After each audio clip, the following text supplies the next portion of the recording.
Hello friends, अपने गिरी tutorial channels में आपका स्वागत है। चलो, आज हम सीखने वाले हैं साउंड चैप्टर का आगे वाला पार्ट।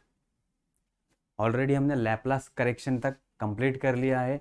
न्यूटन्स की क्या गलती हुई थी, लैपलास ने उसको कैसे करेक्ट किया, वो हमने सब देख लिया। अब आते हैं कि स्पीड ऑफ साउंड पे कौन से फैक्टर अफेक्ट करते हैं। स्पीड ऑफ साउंड कौन से फैक्टर पे डिपेंड होता है या स्पीड ऑफ साउंड पे कौन से फैक्टर अफेक्ट करते हैं, आज हम ये सीखने वाले हैं। So factor affecting speed of sound, हमारा टॉपिक का नाम क्या है? Factor affecting speed of sound.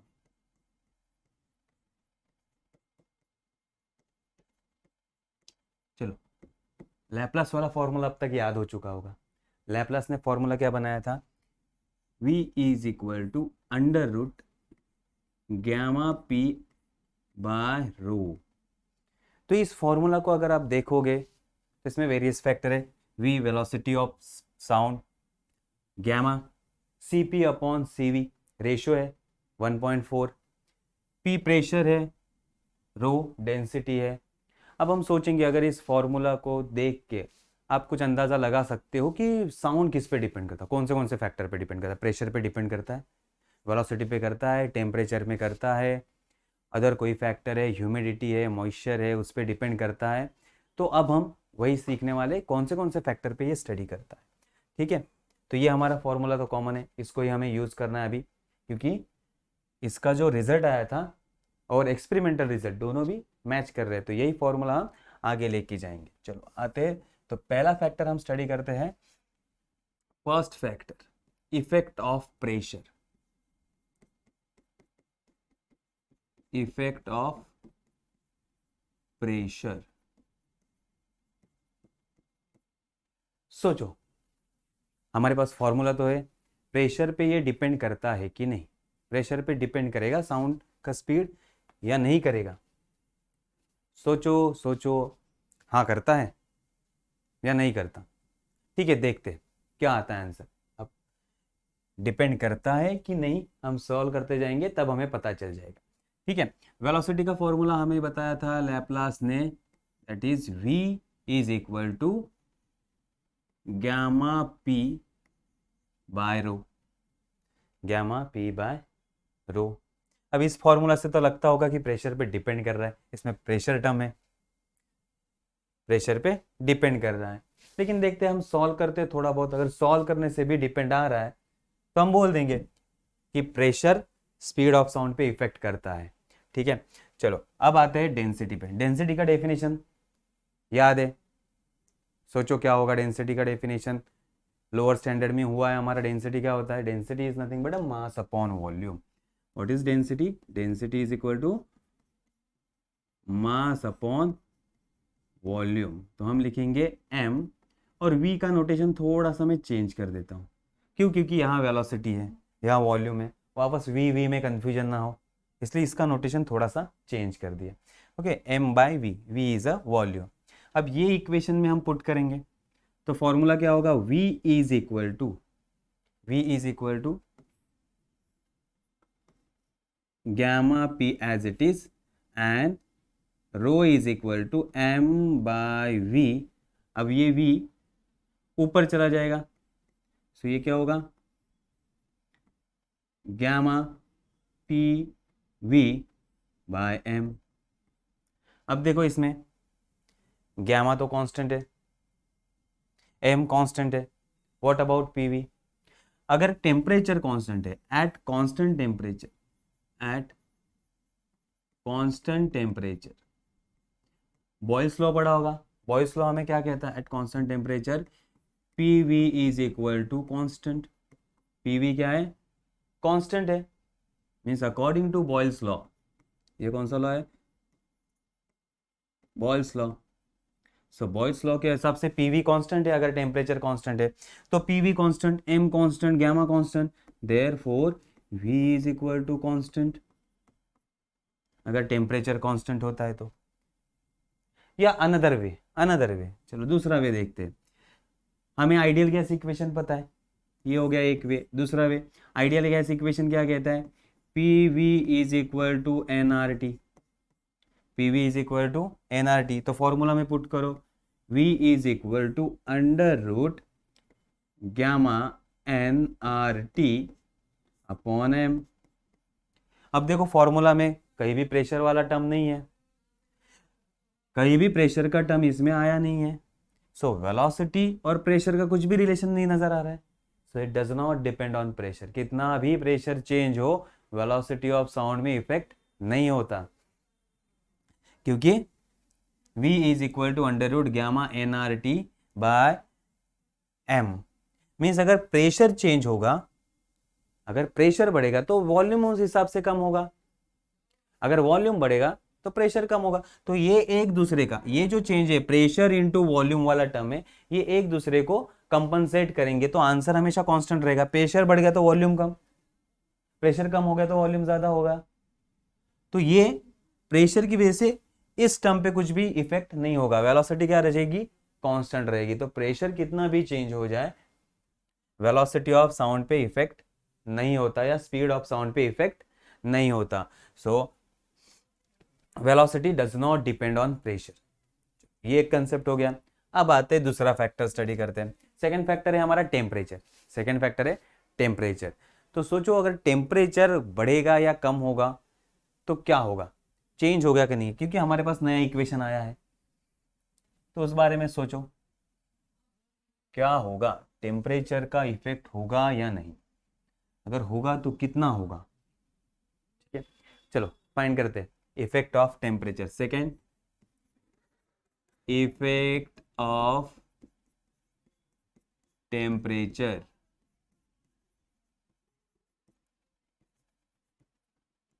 अब टेम्परेचर स्पीड ऑफ साउंड पे कैसे इफेक्ट डालता है वो हम देखने वाले हैं। सो T0 इज, और हम लिखते हैं V0 is a velocity, effect of V0,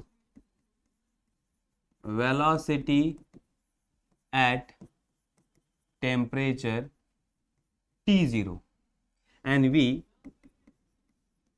velocity at temperature T। ये हम टेम्परेचर केल्विन में ले रहे हैं, इसमें ले रहे हैं केल्विन में। Now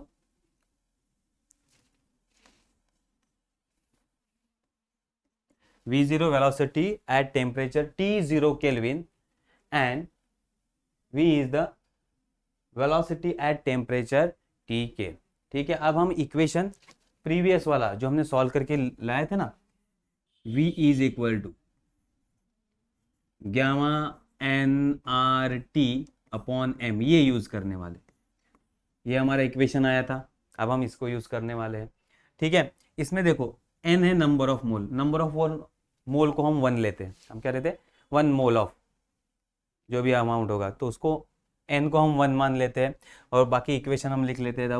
now V0 is equal to क्या होगा, then formula V0 is equal to gamma r T0 upon m, and V is equal to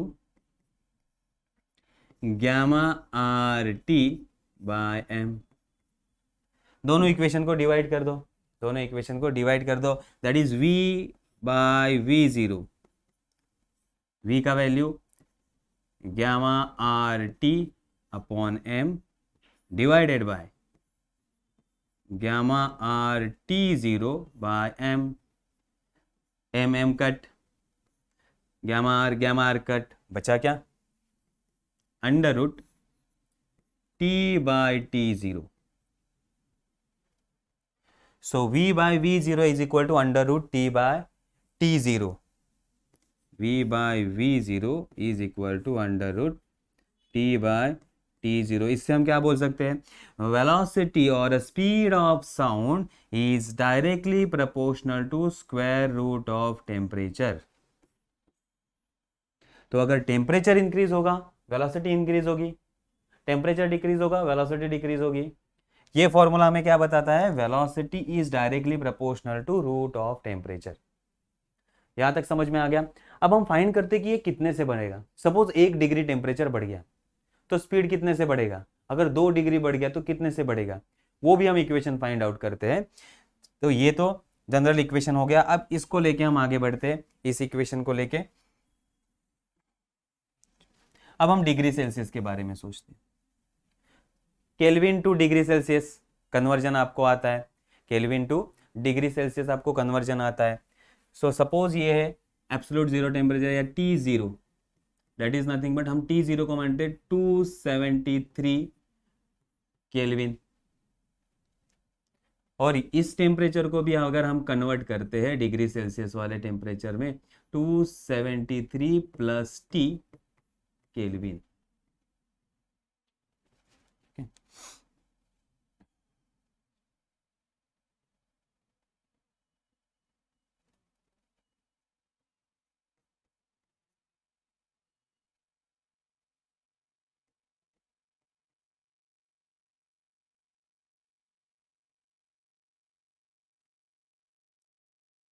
T0 is 273 Kelvin, means 0 degree Celsius, and T is equal to 273 plus T degree kelvin.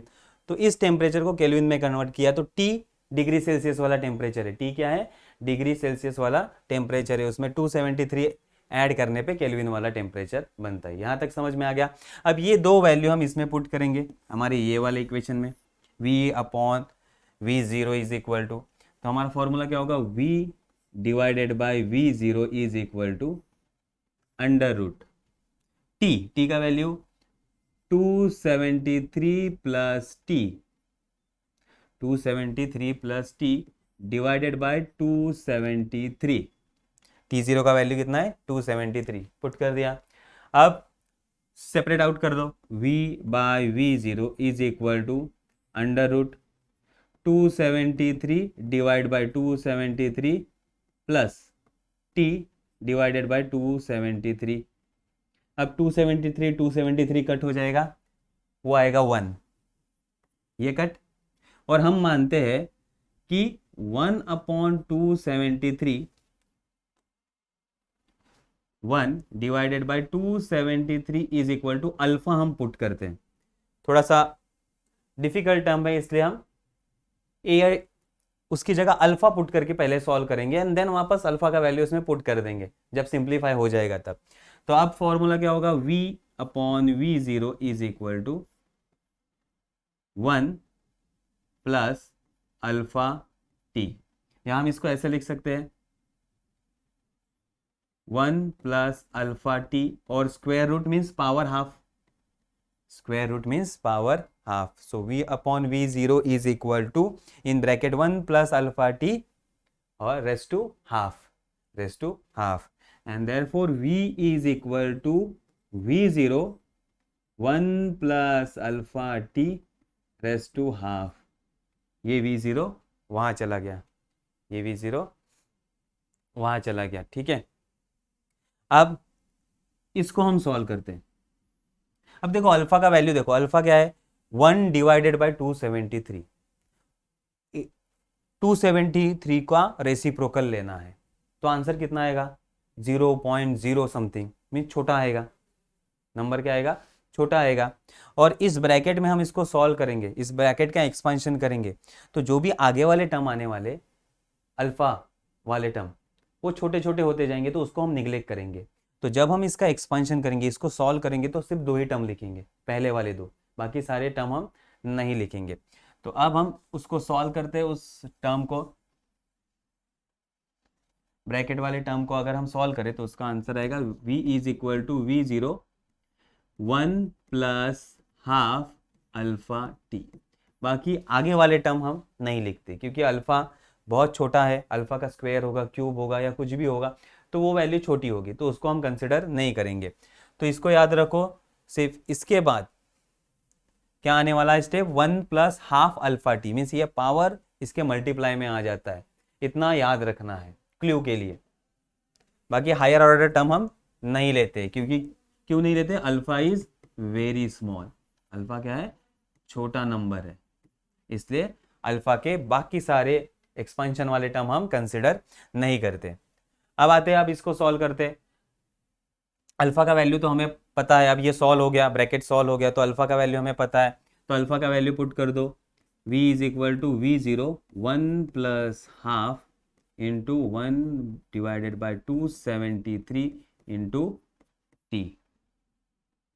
So v is equal to v0 से multiply v0 plus 273 into 2 कितना हो जाएगा, ये 6 4 546 into v0 into T. इसका multiply किया, v0 से multiply किया और t, ये आ गया आंसर। ठीक है, अब हमें पता है लैप्लास ने थियोरेटिकली जो इक्वेशन फाइंड आउट किया था, at 0 degree Celsius at absolute zero temperature velocity of sound is 332। कितना होता है, 332। और एक्सपेरिमेंट ने भी यही कहा था, कितना होता है, 332। सो v0 का वैल्यू हमारे पास है, v0 is equal to 332 metre पर सेकेंड एट 0 डिग्री सेल्सियस। तो अब हम इसको पुट कर देंगे 0 डिग्री सेल्सियस वाला speed. So v is equal to v0, इसका भी वैल्यू सेम है लेकिन यहाँ हम पुट नहीं करेंगे क्योंकि यहाँ हमें सॉल्व नहीं करना है, प्लस इसका वैल्यू 332 बाय 546 इंटू टी। अगर इसको आप डिवाइड करते हो तो आपका आंसर आएगा v is equal to v0 plus 0.61 into T into T. ठीक है, अब ये फॉर्मूला पे कॉन्सेंट्रेट करो। ये हमें क्या बता रहा है कि वेलोसिटी इंक्रीज हो रही है, वेलोसिटी इंक्रीज हो रही है, velocity at any temperature is depend upon v0 plus 0.61 t। अब इसका वैल्यू क्या होगा, 332। अगर टेम्परेचर बढ़ता है 1 डिग्री से, सो वैल्यू कितने से बढ़ेगा, देखो अब क्या हो रहा है इस इक्वेशन में। सपोज मुझे फाइंड आउट करना है स्पीड एट 1 डिग्री, कितने डिग्री पे, हमारा फॉर्मूला क्या आया है, v is equal to v0 plus 0.61 into T. If t is equal to 1 degree, t का वैल्यू क्या है 1 डिग्री, सो स्पीड कितना बढ़ेगा, v is equal to v0 plus 0.61 into T. T का वैल्यू 1, तो ये 0.61 से बनेगा 1, 0.61 से स्पीड बढ़ेगा, means v is equal to 0.61 से स्पीड बढ़ गया। अगर हम 2 डिग्री पे लेंगे तो temperature is equal to 2 degree Celsius.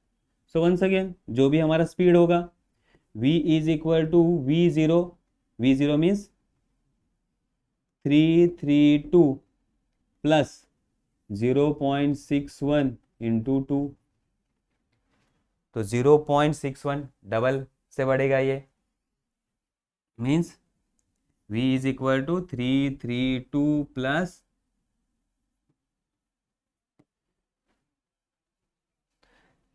तो ये हो जाएगा v इज इक्वल टू 333 और 0.61 से, तो जैसे एक डिग्री टेम्परेचर बनता है, बढ़ता जाता है, वैसे वैसे स्पीड भी 0.61 से बढ़ता जाएगा। ओके, 0.61 से ये बढ़ता जाएगा स्पीड। ये समझ में आ गया इक्वेशन क्या बता रहा है, कि जैसे 1 डिग्री से टेम्परेचर बढ़ा वैसे ही स्पीड 0.61 से बढ़ा। जैसे 2 डिग्री हो गया तो डबल ऑफ 0.61, 3 डिग्री हो जाएगा तो ट्रिपल ऑफ, ऐसे ये 0.61 के मल्टीप्लाई में स्पीड बढ़ता जाएगा। ये इक्वेशन हमें बता रहा है। सो टेम्परेचर पे वेलोसिटी डिपेंड करती है, और कितनी बढ़ती है, अगर 1 डिग्री बढ़ता है, 1 डिग्री बढ़ता है तो 0.61 से ये बढ़ता है। ठीक है, ये समझ में आ गया। नेक्स्ट थर्ड जो फैक्टर है हमारा, third factor that is humidity. Humidity क्या होता है, कभी सुना है वर्ड ये ह्यूमिडिटी? ह्यूमिडिटी वर्ड सुना है कभी? क्या होता है humidity? It is a moisture content. क्या होता है? Moisture content in air. Air में कितना मॉइस्चर है? उसको हम क्या कहते हैं, ह्यूमिडिटी। जहाँ समुंदर होता है, जैसे हम रहते हैं या समुद्र, आप रहते हो समुंदर के दूर या समुंदर के पास जहाँ हम रहते हैं, अगर वहाँ रहते हैं तो ह्यूमिडिटी ज़्यादा होती है। थोड़ा दूर रहते हैं, अंदर रहते हैं समुंदर से दूर, तो एयर ड्राई होती है। सो जहाँ मॉइस्चर कंटेंट ज़्यादा वहाँ कहेंगे हम ह्यूमिड एयर, और जहाँ मॉइस्चर कम कंटेंट एयर में बहुत ही कम होगा उसे हम कहेंगे ड्राई एयर। ठीक है। सो थर्ड फैक्टर हम स्टडी कर रहे हैं humidity, effect of humidity, effect of humidity.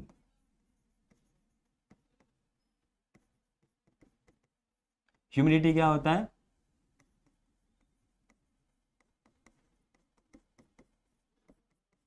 Humidity क्या होता है? मॉइस्चर, शॉर्ट में लिखते हैं मॉइस्चर इन एयर। एयर में कितना मॉइस्चर है उसे हम क्या कहेंगे, ह्यूमिडिटी। अब आते हैं इस ह्यूमिड एयर और ड्राई एयर, ह्यूमिड एयर और ड्राई एयर, अगर इनमें साउंड ट्रैवल कर रहा है तो किस में वेलोसिटी ज्यादा होगी? चलो गेस करो किस में होगी। ह्यूमिड एयर जिसमें मॉइस्चर है, ड्राई एयर प्लस मॉइस्चर, ये क्या हो गया, ह्यूमिडिटी, उसमें वेलोसिटी क्या होगी। And second only dry air है तो उसमें वेलोसिटी, तो किस में वेलोसिटी ज्यादा होगी? ठीक है, चलो हम मानते हैं कि vm velocity in moist air and rho m is density of moist air.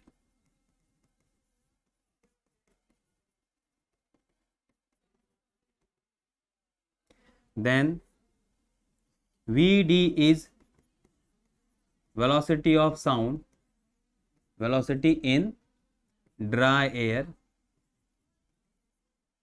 and rho d is equal to density of dry air. vm velocity कौन से एयर में, मॉइस्ट एयर में। रो एम किसकी डेंसिटी है, moist air की। V D velocity in dry air, rho D density of dry air. Once again हमारा same formula Laplace वाला, क्या कहता है हमें, v is equal to gamma P by rho, gamma P by rho. अब पहले moist के लिए हम फॉर्मूला लिखते हैं, vm is equal to velocity in moist air is equal to under root gamma p divided by rho m, and vd velocity in dry air is equal to under root gamma p by rho d। ये होगी दोनों velocity. अब दोनों को हम divide करते हैं, vm by vd is equal to, common factor cut जाएंगे इसमें, मीन्स इस तरह से rho P by gamma P by gamma P by rho M divided by under root gamma P by rho D. ये cut जाएगा, rho D ऊपर चला जाएगा क्योंकि डिवाइड में है, तो ये होगा V M divided by V D is equal to under root rho D divided by rho M. देखो इनवर्सली प्रोपोर्शनल है, इनवर्सली प्रोपोर्शनल है means velocity is inversely proportional to density. अगर डेंसिटी बढ़ेगा सो वेलोसिटी कम होगी, और density घटेगा तो velocity बढ़ेगा। अब हमें जज करना है मॉइस्ट और ड्राई एयर में, क्योंकि हमें पता है एक तो मॉइस्ट एयर होगा ह्यूमिड होगा तो, एंड दूसरा ड्राई, अगर ह्यूमिडिटी नहीं होगी तो ड्राई एयर होगा। तो इसमें से किसकी डेंसिटी ज्यादा होती है, which is denser medium? So dry air is more denser then moist air.